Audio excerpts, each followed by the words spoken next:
এই কেমন দৃশ্য দেখালে আমায় তুমি।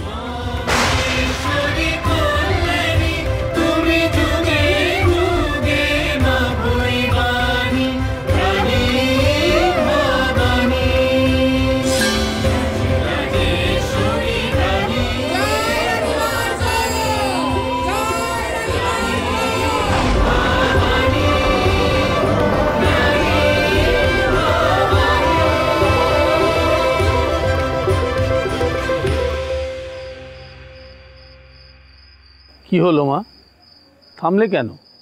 জগৎ সংসারের সমস্ত ভক্তির জোয়ার যেন তোমার কণ্ঠে এসে ভর করেছিল। তোমার গান শুনে প্রাণ জুড়িয়ে যাচ্ছিল, থামলে কেন? গাও। মায়ের গান গাইতে গাইতে মায়ের পায়ে মাথা নোয়ালে চোখে যে দৃশ্য ভাসে, সে কি মায়েরই ইচ্ছে? ধরে নাও মা যা চাইছেন তাই তোমায় দেখিয়েছেন। ভক্তানাং সুখদে নমঃ রূপং দেহি জয়ং দেহি যশো দেহি দিশো জয়। ভবানী, কি দেখলি রে এমন?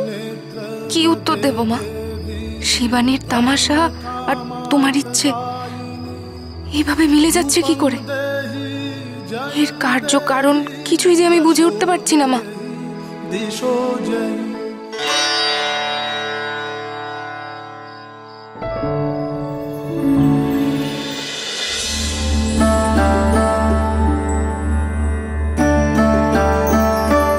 চৌধুরী মশাই, নাটোররাজ শ্রী রামজীবন মৈত্র আপনার উদ্দেশ্যে এই পত্রখানি পাঠিয়েছে। আপনাকে একবার আমাদের সঙ্গে নাটোরে যেতে হবে এখন। আগে হ্যাঁ, যারা যারা যাবেন আপনারা প্রস্তুত হয়ে নিন, আমরা বাইরে চণ্ডীমণ্ডপে অপেক্ষা করছি। কিন্তু এভাবে আপনারা? না না চৌধুরী মশাই, ঈশ্বরের ইচ্ছা হলে বারবার যাওয়া আসা হয়। তাই আজ অতিথি সৎকার করতে পারলেন না বলে মনোকষ্ট পাবেন না যেন। চলো সবাই, আমরা বাইরে অপেক্ষা করি, ওনাদের একটু সময় দেওয়া প্রয়োজন।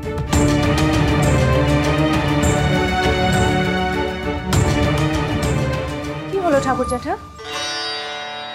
হঠাৎ নাটোরের রাজবাড়ি থেকে পাইক পরকন্দাজ এলো কেন? সম্ভবত খাজনা নিয়ে কথা বলবে বলে। আমাদের তো অনেকগুলো কিস্তি বাকি পড়ে রয়েছে খাজনা। তার জন্য তলব করবে কেন? আমরা তো কাউকে ফাঁকি দিচ্ছি না বাবা ঠাকুর। রাজসভার মানুষ বলে যখন তখন তলব করতে পারি। ভবানী, থামো থামো। কার কানে কি যায় হিতে বিপরীত হতে পারে তো।